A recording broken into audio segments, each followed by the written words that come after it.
الحمد لله وكفى والصلاة والسلام على من لا نبي بعد أما بعد فأعوذ بالله من الشيطان الرجيم بسم الله الرحمن الرحيم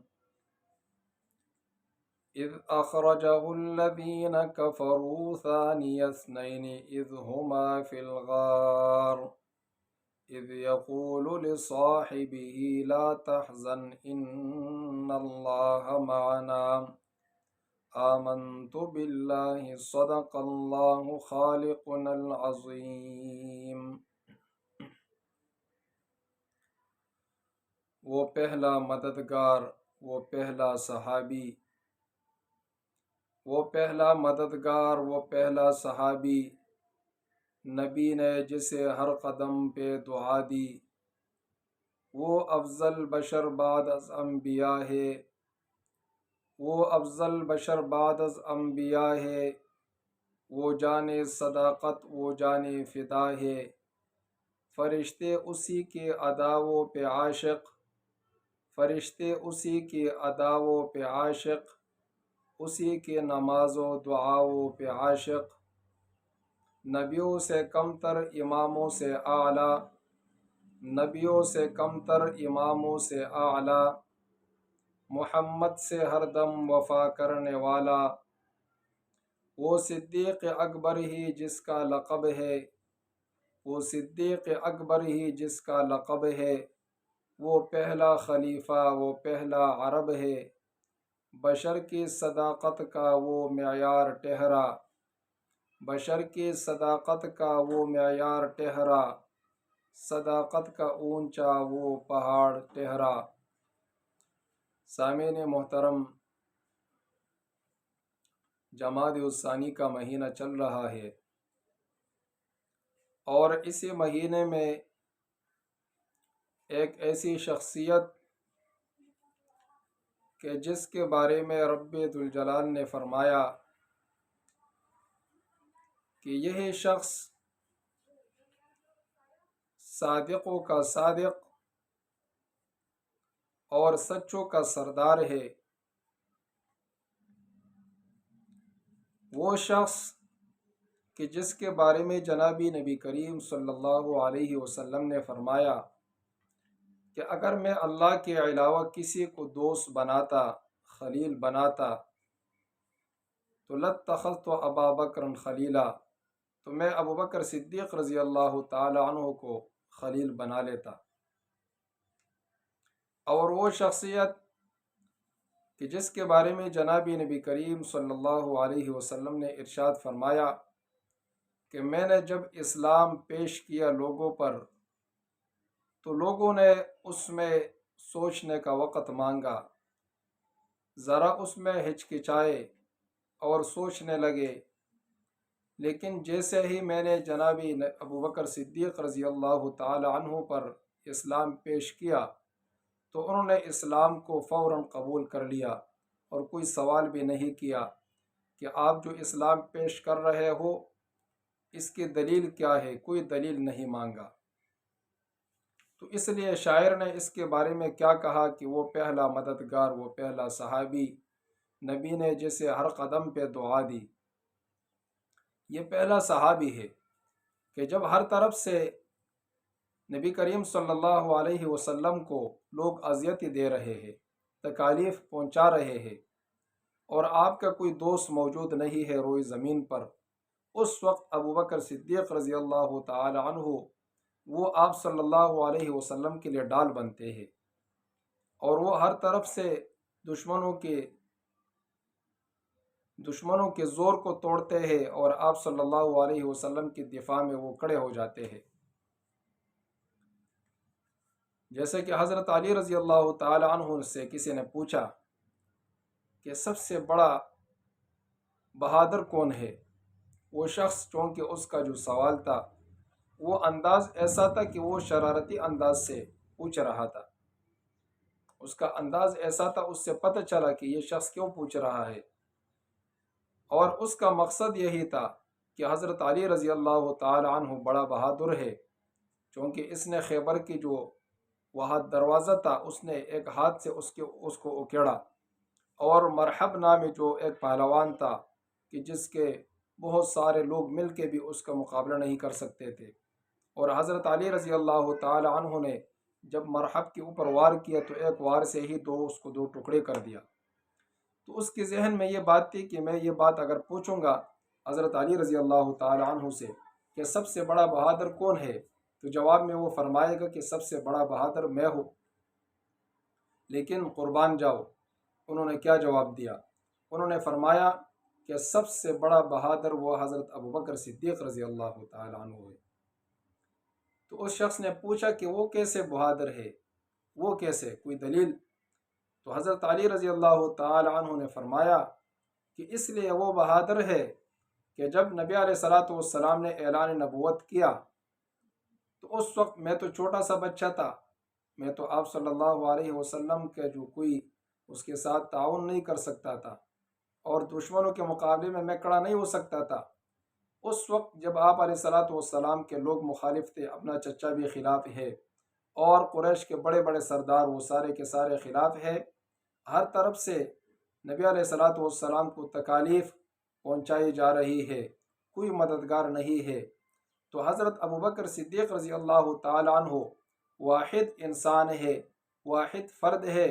کہ جس نے نبی علیہ الصلاۃ والسلام کا ساتھ دیا اور دشمنوں کا مقابلہ کیا، ہر طرح کی اذیتوں کا مقابلہ کیا، نبی علیہ الصلاۃ والسلام کے ساتھ ہمیشہ کھڑے رہے، اور جو بھی تکالیف تھی اپنے بدن پر اس نے تکالیف اٹھائے۔ تو اس لیے فرمایا کہ وہ سب سے بڑا بہادر وہی ہے۔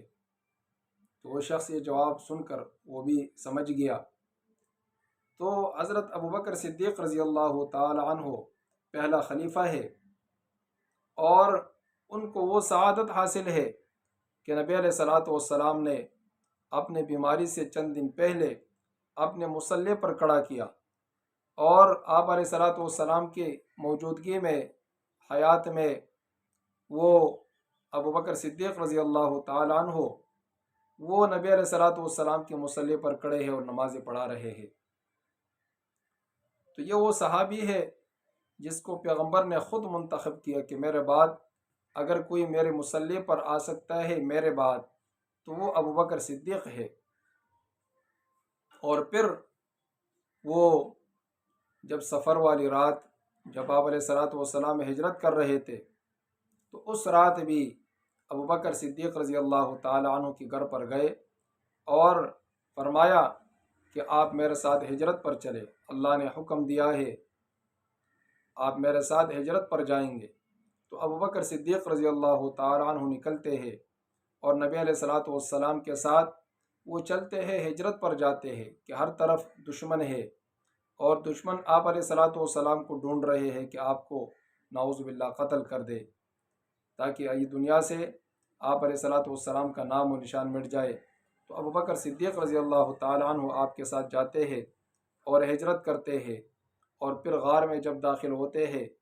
تو وہاں پر غار کی صفائی کرتے ہیں اور آپ علیہ الصلاۃ والسلام کو اپنے گود میں سلاتے ہیں، اور غار میں جو سوراخ تھے وہ چادر سے چادر پاڑ کر ان سوراخوں کو بند کر دیا، لیکن ایک سوراخ تھا اس میں اپنی انگلی رکھ دی، اور جب باہر سے بچھو اور سانپ نے اس کو کاٹا تو آپ کو تکلیف ہوئی، لیکن آپ نے نبی علیہ الصلاۃ والسلام کو اٹھایا نہیں۔ حضرت ابوبکر رضی اللہ تعالی عنہ کے آنسوں سے جب وہ مبارک آنکھوں سے گرے اور نبی علیہ الصلاۃ والسلام کے چہرے مبارک پر جا کے گرے تو آپ بیدار ہوئے اور فرمانے لگے ابوبکر کیوں رو رہے ہو؟ حضرت ابوبکر نے فرمایا رضی اللہ عنہ یا رسول اللہ کسی چیز نے مجھے کاٹا، اس وجہ سے میرے آنکھوں سے یہ آنسو نکلے۔ نبی علیہ الصلاۃ والسلام نے کہا ذرا آگے کرے، اور اپنا لعاب مبارک اس کو اس جگہ پر لگایا۔ آپ رضی اللہ تعالی عنہ بالکل صحت یاب ہو گئے، اور آپ فرماتے ہیں کہ میں جس طرح مجھے تکلیف ہو رہی تھی، درد ہو رہی تھی، جب آپ نے لعاب مبارک لگایا تو ایسا تھا جیسے کہ مجھے کسی چیز نے کاٹا نہیں ہے، پہلے سے زیادہ تندرست۔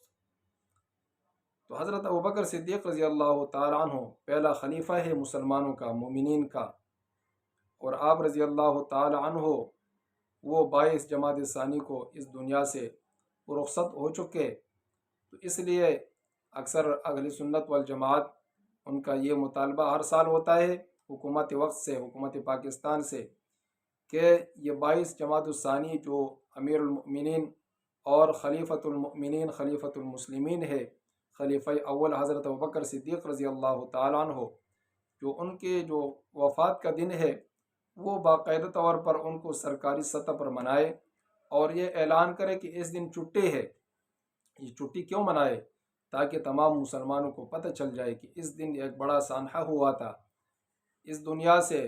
ایسے شخص وہ رخصت ہو گئے تھے کہ جو انبیاء کے بعد تمام لوگوں میں سب سے افضل ہے۔ انبیاء کے بعد اگر کسی کا مرتبہ ہے تو وہ ابوبکر صدیق کا ہے، تو لوگوں کو اس کے مرتبے کا پتہ چل جائے، اور مسلمانوں کو یہ پتہ چلے کہ پہلا خلیفہ کون تھے اور کس دن دنیا سے رخصت ہو گئے، تاکہ لوگ بھی محبت کرنے لگے اور لوگوں کو شعور آ جائے، پتہ چل جائے۔ ویسے تو لوگ اکثر ہر چیز کے بارے میں معلوم کر رہے، لیکن اسلامی تعلیمات کے بارے میں، قرآن اور احادیث کے بارے میں اور اسلامی تاریخ کے بارے میں لوگ بالکل نا انجان بنے ہوئے ہیں، اور وہ یہ کوشش نہیں کر رہے کہ ہم اسلام کے بارے میں بھی معلوم کریں، ہم صحابہ کرام کے بارے میں پوچھیں انہوں نے کیا کارنامے دیے انجام، اور خلفائے اربعہ انہوں نے کیا کیا ہے، خلیفہ اول کون ہے، خلیفہ ثانی کون ہے، ثالث کون ہے، رابع کون ہے، اور ان کی وفات کب ہوئی ہے۔ تو اس لیے ہم سب کو چاہیے کہ ہم میڈیا کے ذریعے سے اور اسی طریقے سے فیس بک، سوشل میڈیا، جس بھی ذریعے سے، جس توسط سے ہم کر سکتے ہیں، صحابہ کرام کی دفاع بھی کرے اور ان کی تعریف کرے، اور اپنے لیے آخرت میں ذریعہ نجات بنائے۔ صحابہ کرام تو جنتی ہے، اصحابی النجوم، نبی علیہ السلام نے فرمایا کہ یہ تو ستارے ہیں، اور اللہ تبارک و تعالیٰ نے اعلان کر دیا رضی اللہ عنہم ورضوا عنہ، میں اللہ ان سے راضی ہوں، یہ صحابہ مجھ سے راضی ہے۔ آپس میں ہم راضی ہیں ایک دوسرے سے۔ اب کوئی بدبخت اٹھے اور صحابہ پر لعن طعن کرے تو یہ ان کی بدبختی ہے، وہ شخص کافر ہے، وہ شخص زندیق ہے جو کسی بھی صحابی کے بارے میں کچھ کہے، چاہے یہ ساری دنیا مل کر، قطب، ابدال، پیر، مرشد، سارے علماء کرام سب مل کر ایک صحابی کے ایک ناخن کا مقابلہ نہیں کر سکتے۔ صحابہ کے درمیان اگر کسی بات پر اختلاف رہا تو دو بھائیوں کے بیچ میں اختلاف ہوتا ہے، وہ صلح بھی کر لیتے ہیں۔ باہر سے اگر کوئی اٹھ کر آتا ہے اور ان کے بیچ میں وہ چنگاری لگاتے ہیں اور وہ کہتے ہیں کہ یہ بھائی غلطی پر ہے، یہ صحیح ہے، اب جو اختلاف کرنے والے لوگ ہیں وہ اس لیول کے ہو تو تب جا کے اختلاف کرے۔ چلو اگر کسی صحابی نے دوسرے کے بارے میں کہا کہ اس نے یہ غلطی کی ہے، اس نے غلطی کی ہے، تو وہ دوسرا بھی صحابی ہے، پہلا بھی صحابی ہے، ان کو حق حاصل ہے کہ ایک دوسرے کو اگر وہ غلط کہے، صحیح کہے۔ لیکن اس زمانے کے لوگ، چاہے وہ مولوی ہے، پیر ہے، مرشد ہے، قطب، ابدال ہے، کوئی بھی ہے، اگر وہ اٹھتا ہے اور کسی صحابی کے بارے میں وہ کہتا ہے کہ وہ غلطی پر تھا، تو اس کے اوپر بھی لعنت، اور اس کے تمام خاندان پر لعنت ہو، اس کی گندی زبان پر لعنت ہو۔ اس کو اجازت کس نے دی ہے کہ آپ صحابہ کے بارے میں کچھ کہے؟ آپ کی گندی زبان، وہ صحابہ کا نام اگر لے رہے ہیں تو یہ بھی سعادت کی بات ہے کہ آپ صحابہ کا نام وہ آپ عظمت سے لے لیں، لیکن اگر آپ اٹھے اور صحابہ کے بارے میں برا بھلا کہے تو یہ آپ کی بدبختی ہے، اور آپ کی ایمان زائل ہونے کا خدشہ ہے کہ آپ کا ایمان زائل ہو جائے اور آپ دنیا سے ایسے چلے جاؤ کہ آپ کے پاس کچھ بھی نہ ہو۔ اللہ کے سامنے پیش ہونے کے لیے آپ اس وقت پھر ذلیل ہو۔ اللہ تبارک و تعالی ہم سب کو صحابہ کرام کے ساتھ محبت کرنے کی توفیق عطا فرمائے، اور 22 جمادی الثانی جو کہ حضرت ابوبکر صدیق رضی اللہ تعالیٰ عنہ کی وفات کا دن ہے، ہم سب اس دن کو یاد رکھیں، اور ہم سب ان مسلمانوں کو بھی یاد رکھیں، باقی صحابہ کرام کو بھی یاد رکھیں جنہوں نے اسلام کے لیے قربانیاں دی اور اسلام ہم تک پہنچا۔ اللہ تبارک و تعالی ہم سب کا حامی اور ناصر ہو۔ وآخر دعوانا الحمد للہ رب العالمین۔